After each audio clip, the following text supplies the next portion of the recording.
Well, good evening, my dear brothers and sisters in Christ.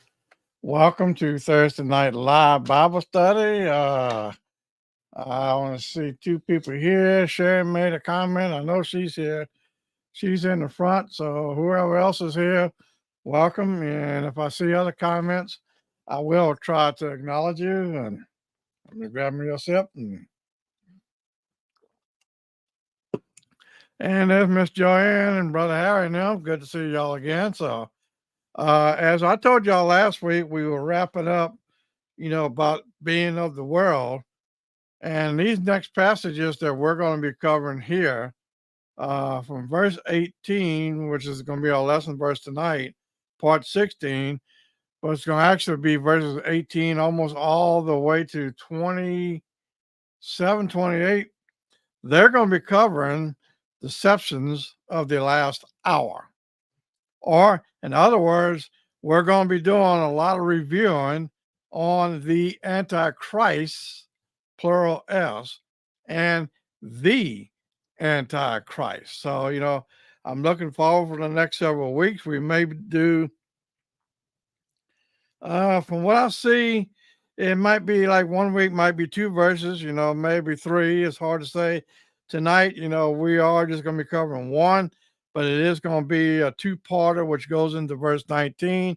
So we're going to have to do a hard stop and make it a part two of tonight's lesson.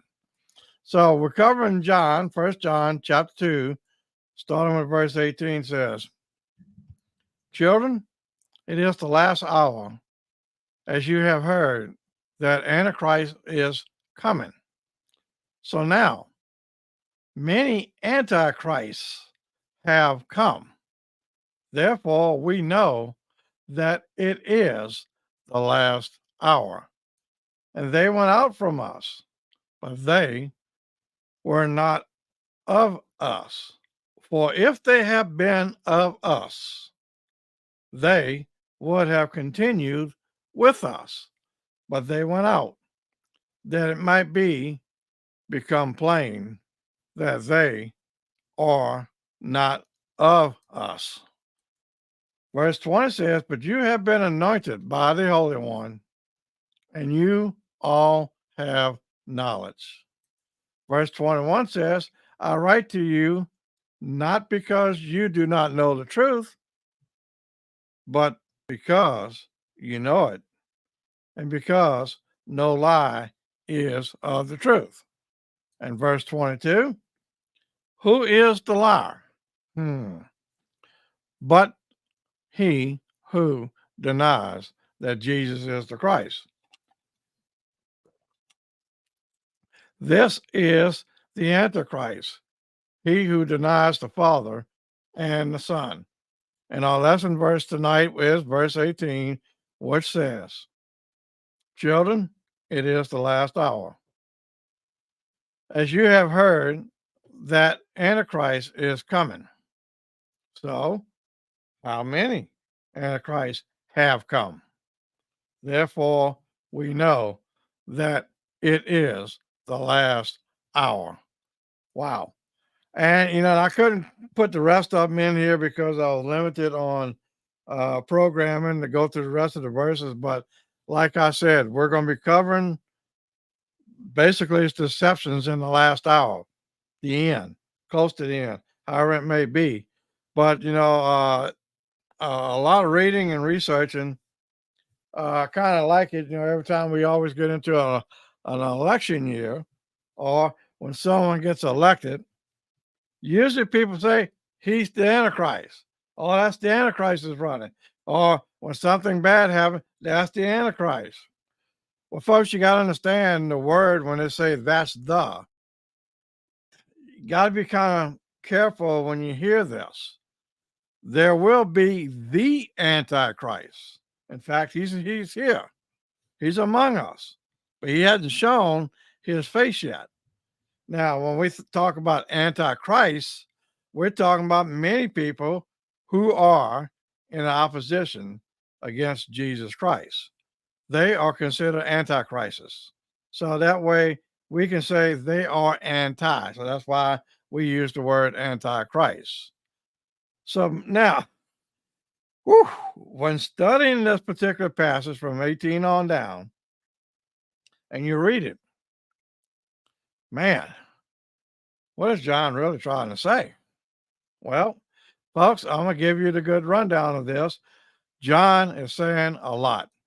So here in First John chapter 2, verse 18, and all the way to verse 27, 18 to 27, John is giving us a warning concerning Antichrists.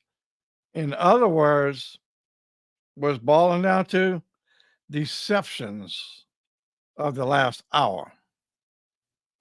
Now, think about it.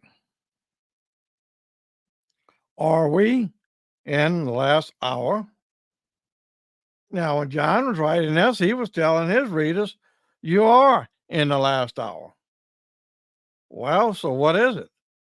Were they in the last hour, or is this referring to us now in the last hour? Not to get a little too ahead of myself, but to help you out understand, they were in the last hour when John first wrote this. But we also are in the last hour.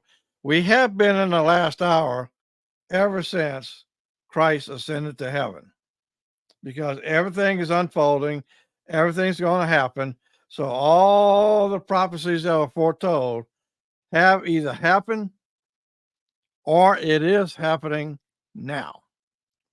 So technically, in a way, we are in the last hour, the last days, however you want to put it. But yes, in these passages, John is talking about the last days. Basically, it's the time between Christ's first and second comings. Let's repeat this. John is speaking to us, the readers, and them back then. The last days is, in fact, the time between Christ's first and second coming. We already know it was first coming. He came to earth to proclaim who he was, to give us the words, to give us a way out. That's happened. The second time, folks, when he comes again. Now, many will say, well, he's coming to rapture his children up. No, he's not coming, because the thing is, he's not stepping foot back here on this planet yet. He's only coming halfway. He's going to gather up his elect, and we're going to be raptured up. And then that's when all this bad stuff's going to happen. The second coming here is referring to when he finally steps foot back here on the Mount of Olives and finally rules and reigns this world in his kingdom. That's going to be the second coming of Christ. He's going to set foot down here and he will rule. Wow. See, that's a lot to really think about. Some have interpreted different ways. Okay, that's fine. Whatever you choose to believe, that's fine. I'm not going to debate you on this. Me, from what I read and studied and broke down, this is what many are leaning on what's going to happen. See, even the first century readers of First John, again, they lived in the last days. And again, so do we. Now, you may ask, but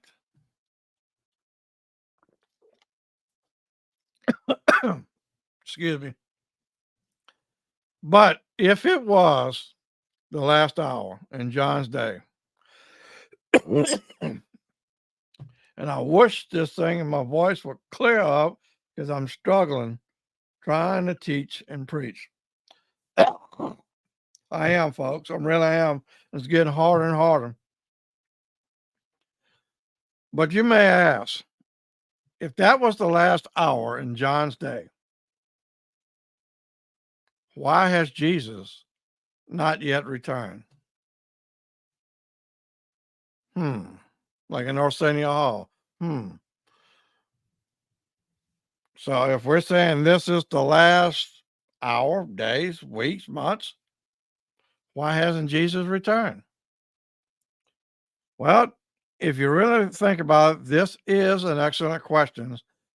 And scriptures gives us the answer. Now you're asking why hasn't he returned? Well, folks, here's the good answer.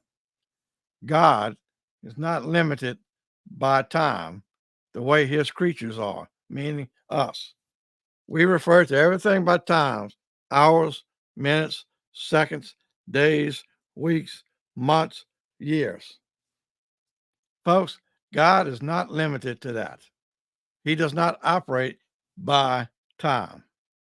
He operates by eternal, outside of known time, his way, not ours. Time does not even exist for God. No such thing. God works, what we call it, in human time, what we know today.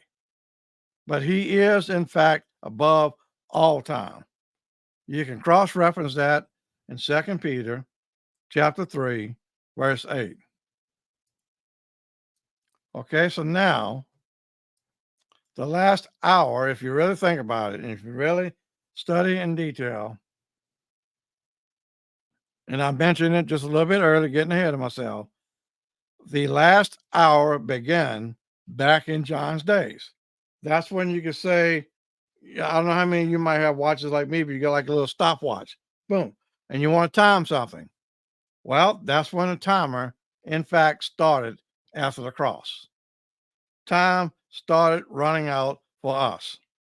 And so back then, the last hour, if you want to call it, I don't know how many of you are familiar with it, but we do operate on what we call a doomsday clock.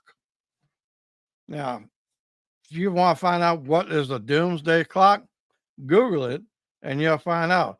But it is a clock that us, the people in the United States we had set a time that when nuclear war was going to start.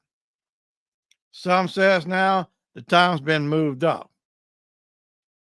Well, in a way, why they did that, because that's where they estimate that's when the time was going to happen, that we were going to go into nuclear war.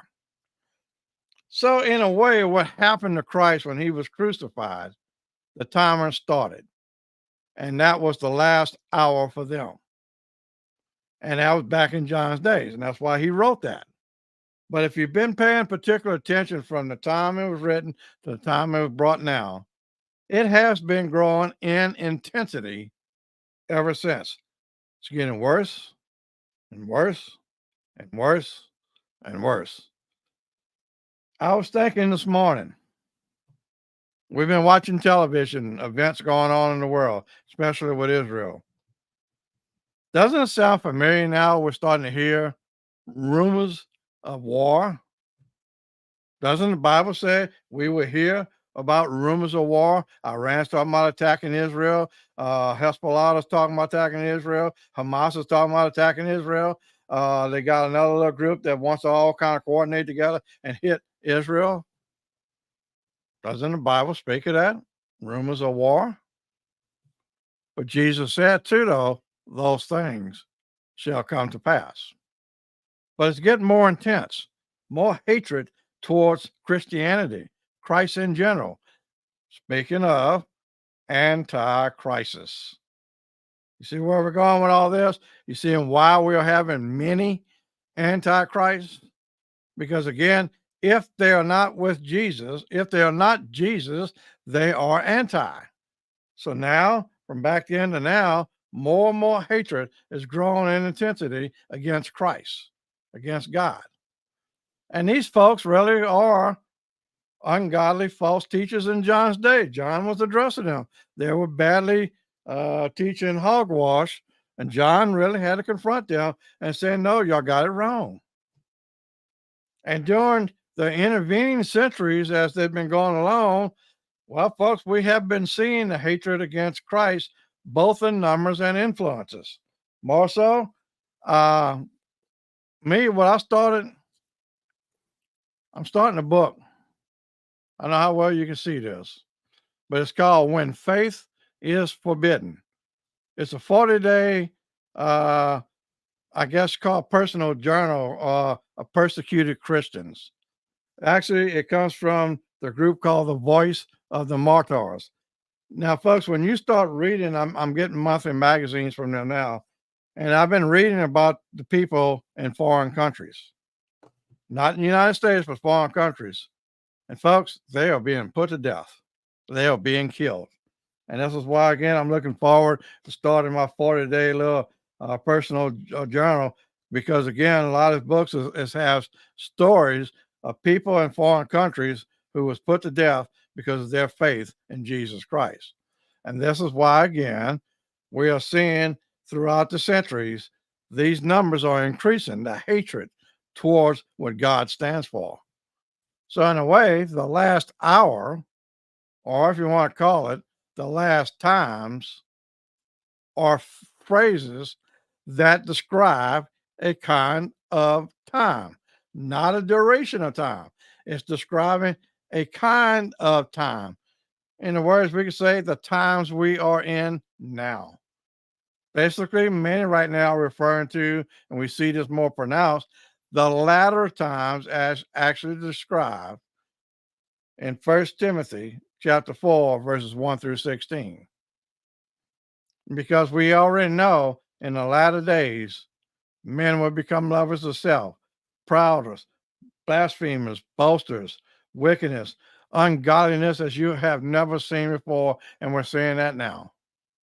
So, like Paul himself and like John, they observed the characteristics of his time, their time. So now that we know the word, we see the characteristics of the time of the things that's happening today. And we see those same characteristics today. Now, as I said just a little while ago, we're seeing them in great intensity. I don't know about you, but lately it, it's been getting to me. I feel like a little rough when you're out there in that world. I'm almost dreading, and in a way, I hate to say it like this, I'm kind of hating going out there. These people's attitudes. It's oh my goodness, it's just unreal. It's they don't care. They don't care what they do to you. They're ready to kill you. They're ready to be ugly and mean and hatred and then mostly if you mention Jesus or whatever, man, many become hostile.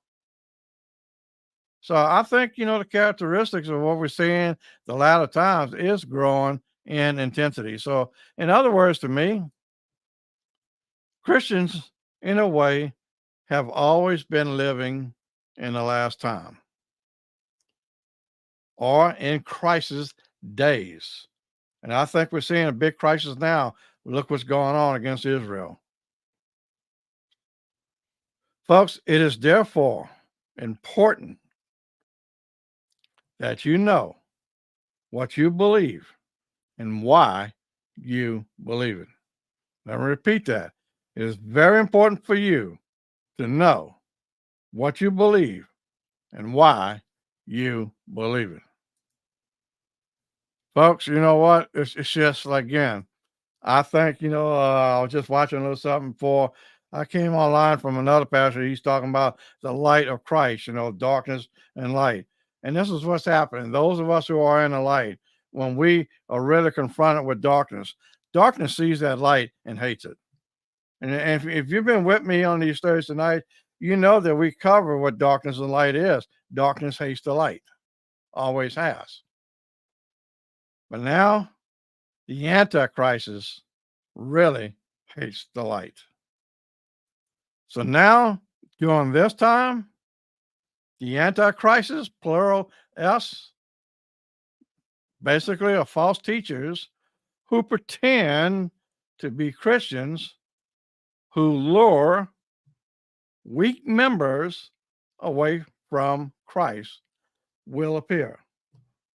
I'm not going to get into the name calling on these so-called evangelists that we know on television and online and elsewhere, but they're luring hundreds, thousands of people away from Christ to a false religion. They are. Again, if I was to start doing some name calling, I think you will understand. So I've been covering a lot so far tonight, and I know it's like, wow, man, Jimmy, this is really heavy duty. Well, this is what happens when you really try to get in deep detail. And some of you who are in my Sunday school classes, I had mentioned last Sunday, we're not going to get into astrology type teachings. I would love to do that one time and do it for several months, because I think that's what time it would take for us to go through that carefully. But this is part of astrology. This is in the days. This is a lot of times. This is when we are drawing closer to when Christ comes for the church. Oh, the Antichrist is the darkness, sees it, knows it, feels it. And that's why they are on the rise. That's why they are what they are. All right. Okay. Well, let's say this. Who are these antichrists that John speaks of?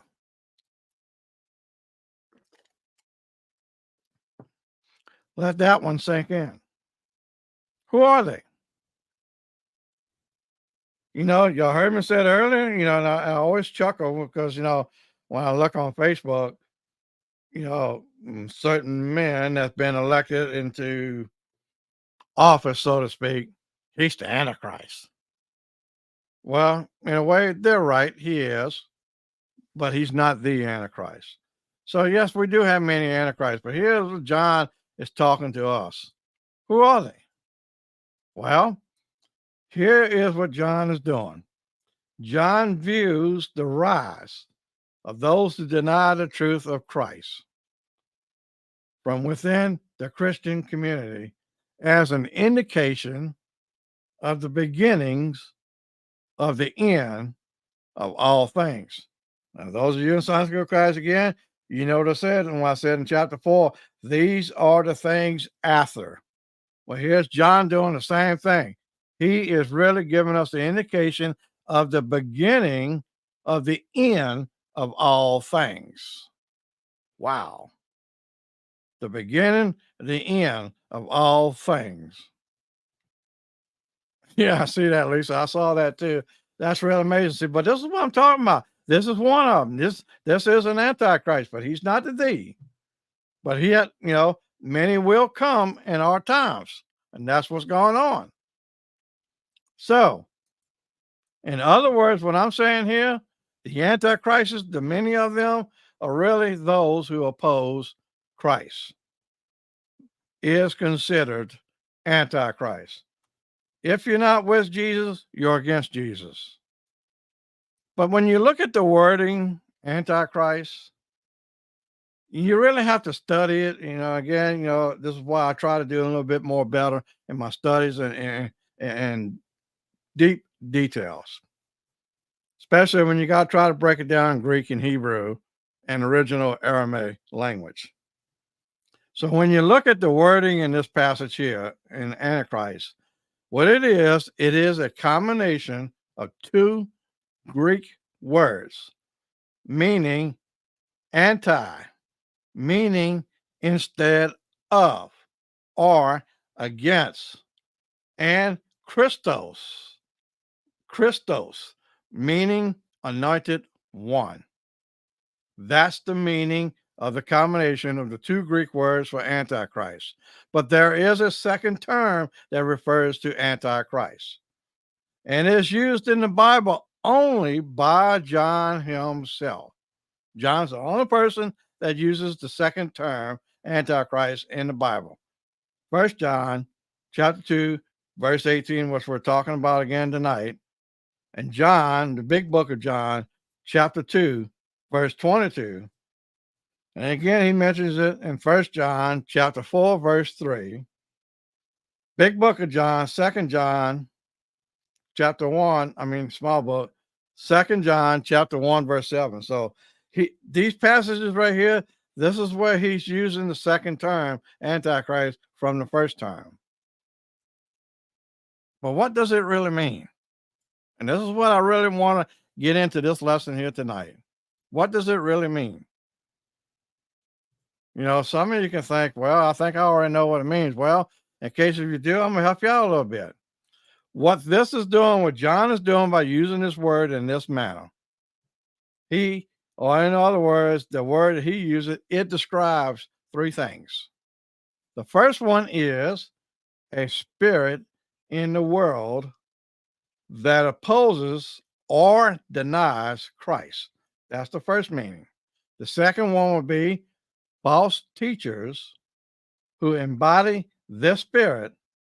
And the third meaning is a person who would head up the final world rebellion against Christ, the Antichrist. That's what this is really meaning. This is what the second term or second meaning of John's referring to, because that's what he's referring to. Right now, we got a spirit in this world, lots of them, they're opposed Christ. We got many false teachers who embody that spirit, opposing Christ. But a person, the person will head up the final world, which was left in this world. It's going to have many followers. It's going to have many drawn. It's going to have many people believing he is the Christ. But he is going to lead the world against a rebellion against Jesus Christ. That's what's going to happen. So what I see here from all what I've been studying so far and doing a little bit more intense study for this part of this particular chapter that we're going to cover, folks, what we see that many antichrists most likely means that those who take the place of Christ. That's what's going to happen. The Antichrist, he is going to take the place of Jesus Christ.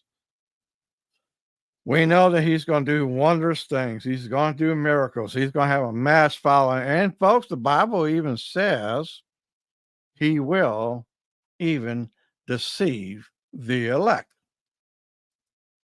This is why it's so important for us to study the word. This is why it's so important for us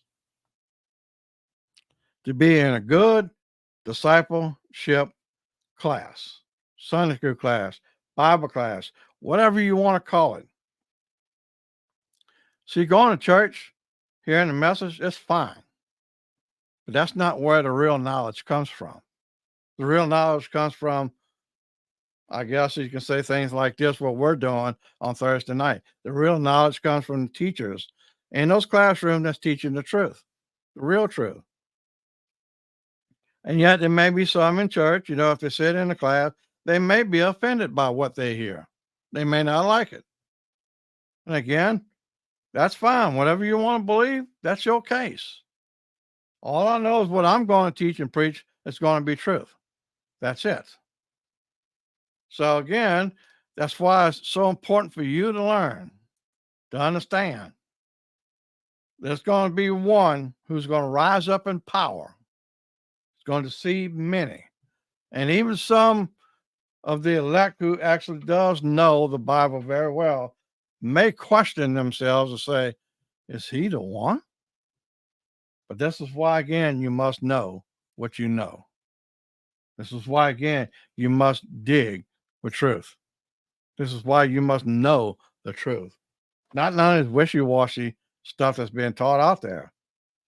And this is why many of these super mega churches are deceiving many. They are being lost. They are following a false teacher, a false preacher. They are really heading down a horrible path. And folks, this is where I said I have to do a hard stop, because again, the rest of my lesson that I had prepared would be another 15, 20 more minutes. So I will have to tell you, those who watch the video to the end, if you made it to this point, tune in next week for verse 19 as a continuation to learn more of who are these antichrists. God bless y'all. Thank you for being part of this. Thank you for being a supporter. Look forward to seeing you next week. Go in peace. Have a good night. God bless you and take care. Amen. See y'all later.